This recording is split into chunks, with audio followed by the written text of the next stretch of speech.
What's up, everybody?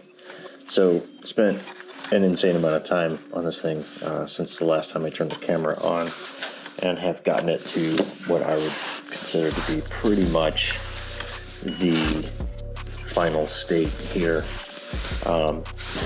Very pleased with how things have turned out.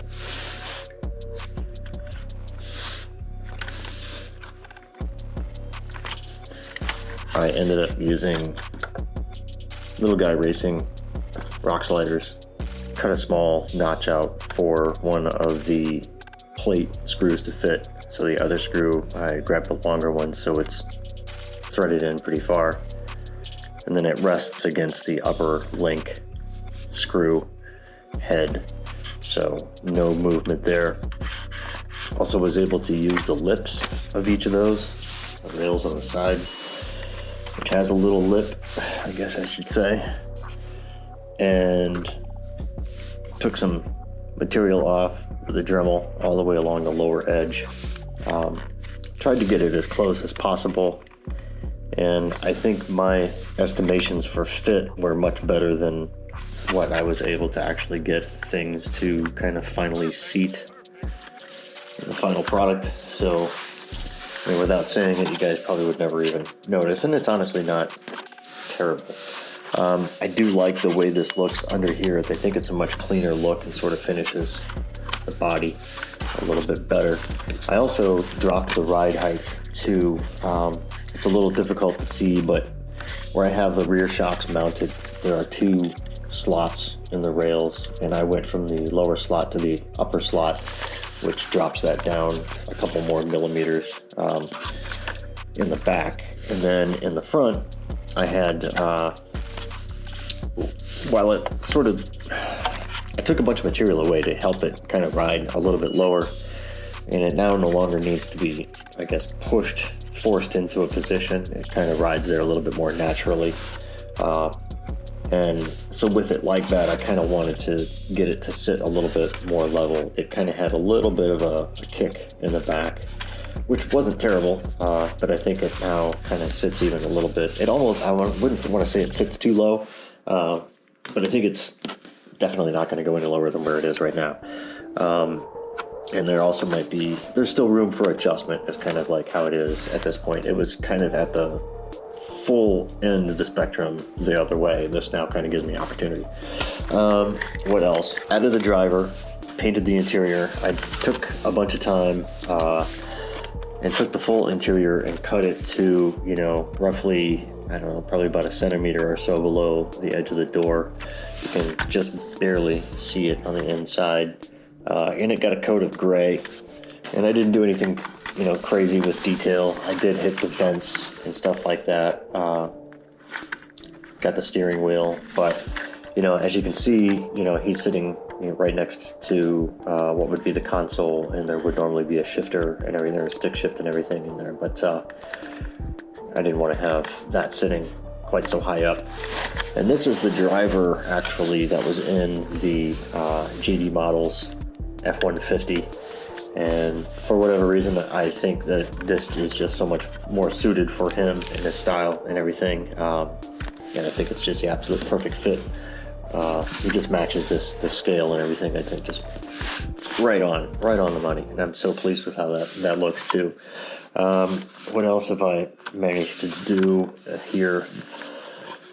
A lot of rearranging, and the front is now held on entirely differently, and I don't really want to go through the process of getting that open on camera because it's quite a pain in the butt, because I used actual real Velcro, and I don't, well, yes I do have some of it. It's right here. This is the real trademark Velcro, and there is nothing stickier than this stuff. This stuff is ridiculously sticky. Not only the adhesive that holds it on, but the two halves, when locked together, are incredibly strong. And so that's what the hood is still separate from the body, but the hood now has a piece of Velcro underneath, which meets up with the plate that sits on the top of this. I had originally used a wider plate and was going to try and put a lot of the electronics on here, but ran right out of room on this.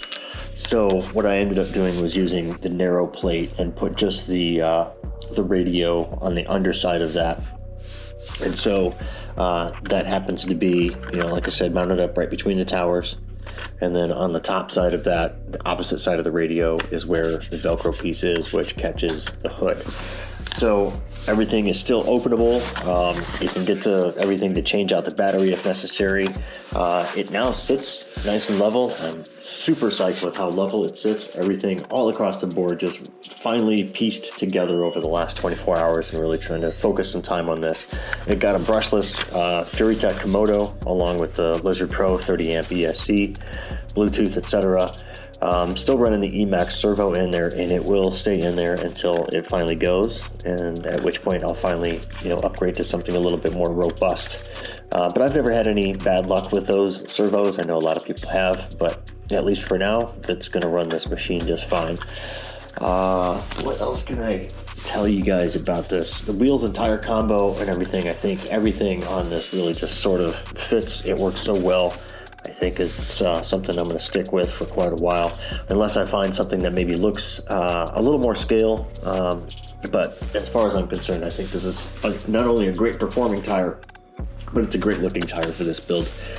I think that about sums it up. It's running a 400 milliamp 2S. I don't think I'm going to run 3S in it. I do need to go through and update all of the O-rings because I'm finding that all of these shocks really like to push these old orange O-rings right off of the ball ends, and I find that they kind of get a little loose and wobbly after a couple of runs. So I need to go through and kind of update a couple of little maintenance things like that. I did keep the power switch access right here, right above this rock slider, simply by reaching in with a screwdriver, long object, or what have you, and being able to grab that. As far as noise-wise, everything else, this is one of those off-the-shelf Amazon gearboxes, and the things are just incredibly loud.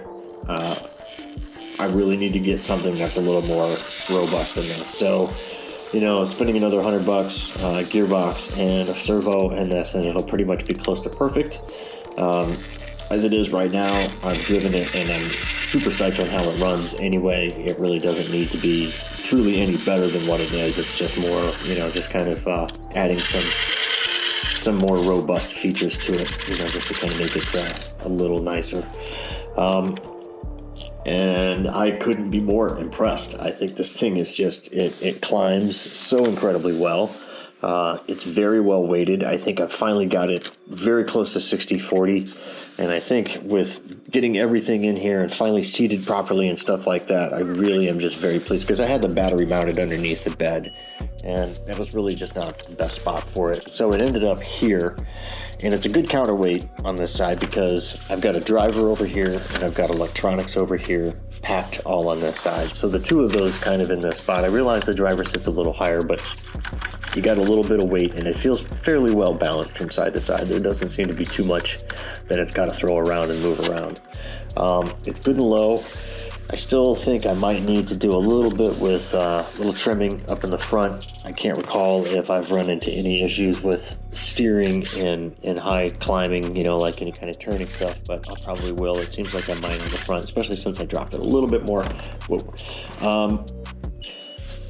Let me know what your guys' thoughts are. I really couldn't, like I said, I couldn't be more happy with how this thing turned out. I really, really do like this a lot. I think it just, for all it's worth, I think I finally completed a truck.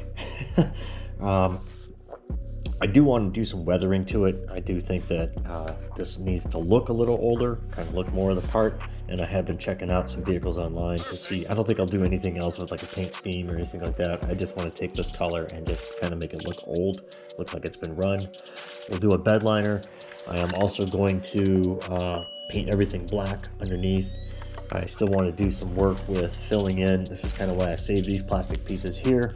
I'm going to do a little bit with filling in the wheel wells in here and making sure that you can't see daylight all the way through, even though on some trucks you can, but not quite that much.